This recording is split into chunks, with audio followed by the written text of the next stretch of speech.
High, আমি সুস্মিতা। আমার নতুন একটি রেসিপি ভিডিওতে তোমাদের স্বাগত জানাই।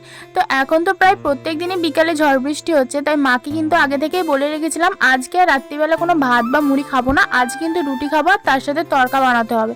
তো সেই দায়িত্বটা আমার ভাগ্যেই এসে পড়েছে। তো এখন বানাতে লেগেছি আমি তড়কা। তো চলো, ভাবলাম তোমাদের সাথে রেসিপিটা শেয়ার করি। প্রথমেই দেখো, এখানে আমি তড়কার ডালটা সেদ্ধ করে নিচ্ছি। এখানে আমি মটর আর ছোলার ডাল আর মুগ ডাল নিয়েছিলাম, এটা সেদ্ধ করে নিয়েছি প্রেসারে। আর তারপর এখানে মশলার জন্য আমি এখানে কড়ার মধ্যে সর্ষের তেলে অল্প একটু জিরে আর শুকনো লঙ্কা ফোড়ন দিয়ে এখানে রসুন কুচি আর কাঁচা লঙ্কা, আদা, তারপর পেঁয়াজ কুচি, টমেটো কুচি সব ভেজে নিচ্ছিলাম। আর এই মশলাটা যখন করছিলাম এত সুন্দর গন্ধ বেরোচ্ছিলো কি বলবো।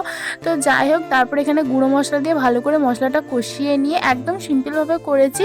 তারপরে এখানে সেদ্ধ করে রাখা ডালটা দিয়ে দিয়েছি, আর তারপর আমি ডিমের ভুর্জি করে রেখেছিলাম সেটাও দিয়ে দিয়েছি। দিয়ে ভালো করে কষিয়ে নিয়ে আর একটা তড়কা না দিলে হয় নাকি। তারপর রেডি হয়ে গেছে আমাদের ডিমের তড়কা।